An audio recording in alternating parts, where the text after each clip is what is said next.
Here we go. Good morning. That's morning here. Wednesday, the 14th of February. Is it Valentine's Day? Cheers, people.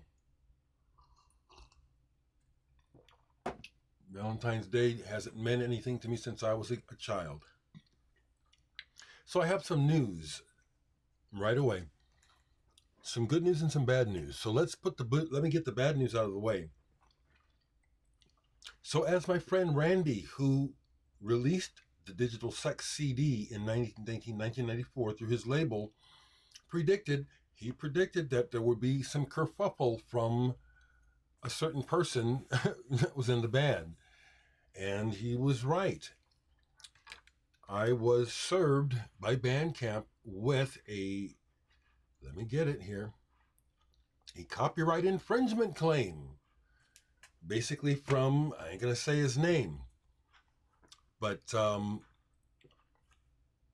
saying I didn't get permission to upload those tracks that he co-wrote and are published through his publishing, which I should have been a part of, but it's one of those things that really kind of comes to light just how underhanded many things have been for a long time. So Bandcamp removed all of his songs off of the upload. So there's only 4 songs left on the because there's only 4 songs on the album. It brings a whole lot to mind, actually, to light here. I'm deleting it as I'm sitting here. I'm deleting the entry from my Bandcamp. It's gone. So anyway, it's really unfortunate that this person is so petty. I don't know what the problem is. I really don't know why this person hates me. I don't. This happens in bands so much. The feeling is not mutual. Like I told you, I just ran into that person recently, but apparently I've been the fool, and for a long time. So anyway, no more digital sex through me through Bandcamp. Randy has already shipped me more. The whole purpose of this was not for me to make money. The whole purpose of this is to make the music available, number one, again, and to get some money to Randy. Randy made a wonderful investment in the band when he made the CD in 1994. He has not made his money back. So I send those sales. The sales go to Randy. Okay. So if this person's intention was, well, I'll show Higgins trying to hurt me. He ain't hurting me. The only person you're hurting is Randy. Randy deserves to sell the CD. He paid to have it made.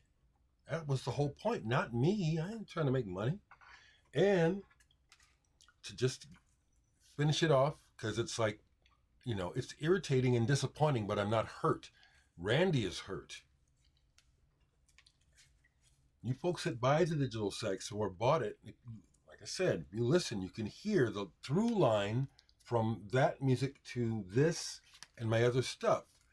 I have continued to improve my craft as a songwriter and music maker. All this music is way better than digital sex. Way better. Okay? So there's that. You'll have to let me know through email if you are interested in buying a copy of the CD in the future for me. Okay? Now on to better things.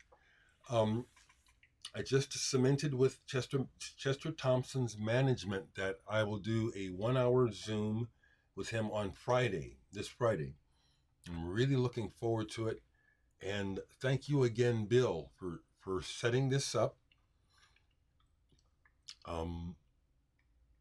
It's like I'm focused on the here and now and moving forward, not stuck in the past.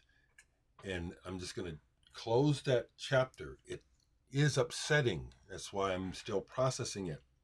The other thing I'll say about it is that it's pretty obvious that there will be no actual formal digital sex reunion. he can play that old music if he wants to, but he can't, but it's not digital sex without me. I started the band and I started that music. And I don't care if he plays that music. I don't. And since we quit the band, have I played any digital sex songs live? Not a one, because I don't have to. Do you feel me, people? I think I'm being pretty gracious about this. I could be like a lot of people and take it real personal, like I did back in the day. We had some real bad fallings out. It reminds me of, I'll show a couple records. It reminds me of the stuff that happens in bands and the litigious shit that goes down between people that you thought you were friends with or that you shared something beautiful with. This happens all the time. So really unfortunate, okay? So I'm just going to close that chapter, okay? Okay? Buddy, I know you're watching this. You shot yourself in the foot.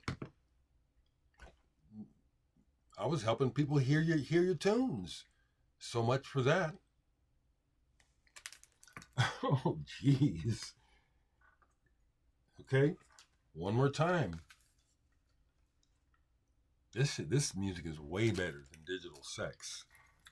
Way better. And I constructed the sound of digital sex. That's why I won't back down. Even though legally it looks like that other person has the lion's share. Well, there's a whole story behind that. Like I say, I'm not going to go into it. But none of that would not have happened without me. So, yesterday I spent a lot of the day playing the piano on the MIDI keyboard, because I like to do well when I play, and I've never endeavored to play the churchy style before, so see I have to find the licks and then practice them, but I got them, so that's what I did mostly yesterday. But I did play some Peter Gabriel in celebration of his birthday. Played Plays Live, just a side of this. It was interesting that it was while I was listening to this that I received the email from Bandcamp. It was kind of good because this kind of helped to soften the blow. And it's like, oh, really? Here we go. Pardon me. Please note my demeanor. I am not hurt or angry. It's like I'm just like, really? After all this time? I'm glad I'm not like that. I am not like that person. I am better than that. I'm better than that. I'm better than that. Didn't do nothing to that guy. So I tried to keep listening to this, but then it was like, what? So then I had to call Randy. But anyway, love Peter Gabriel. Part of this album was recorded in Kansas City. I was at the Kansas City show. It was awesome. The other thing I played was Kraftwerk remixes, and this is inconsistent.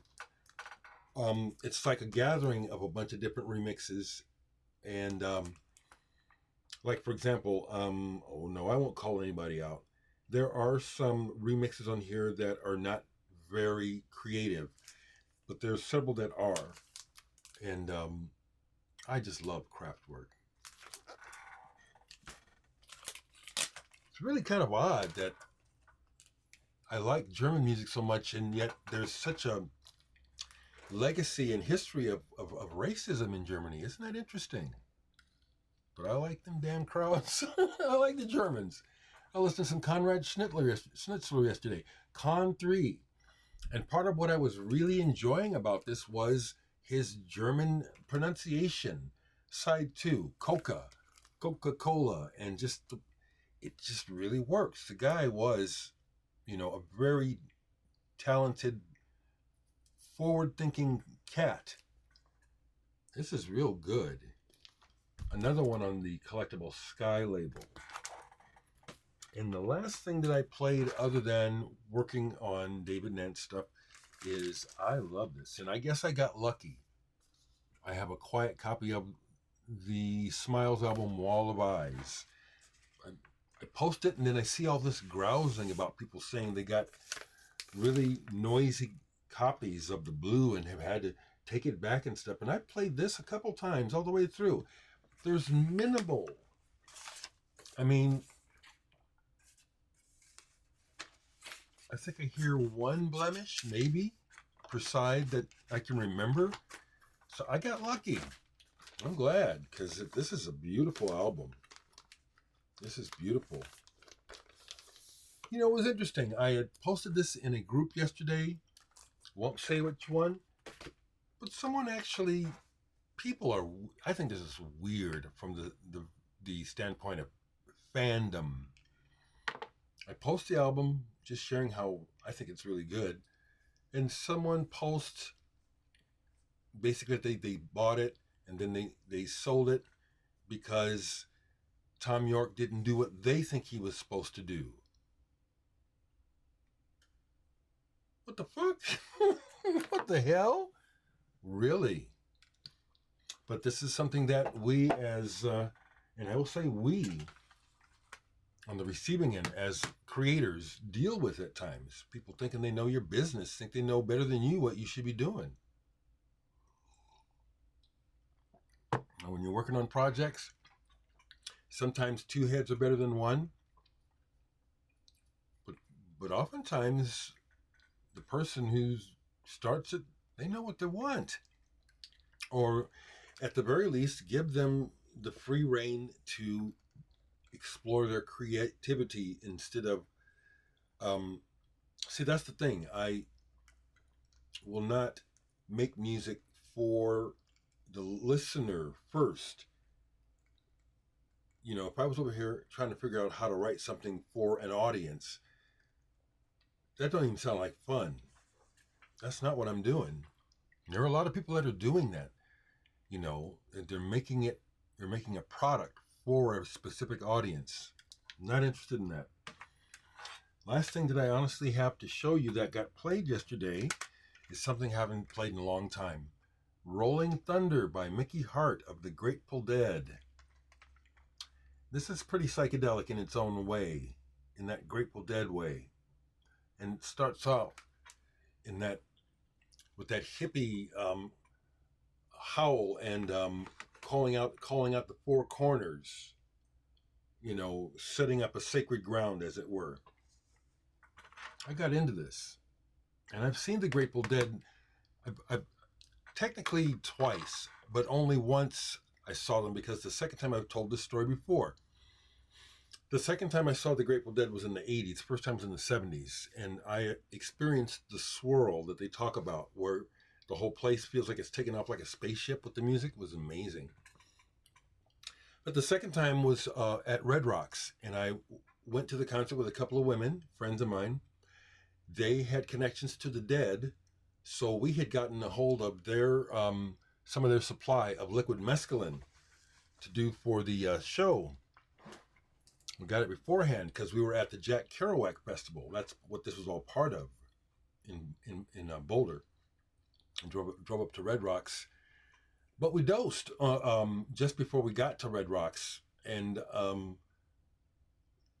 it was a mistake and not a mistake, because we got so blasted that we never made it out of the parking lot. The parking lot was so happening, and we heard the music, and so consequently, my memory, which is, you know, tainted because of the trip, is I heard the music. There was no need to go inside. You know, it was so joyous. So there you have it, folks. Friday, I'll be speaking with Chester Thompson. If you're still interested in getting that old music of mine, partial mine, Digital Sex, you'll have to let me know in the comments or through an email. But I don't want no problems with this person, especially legally. That's ridiculous. It's low.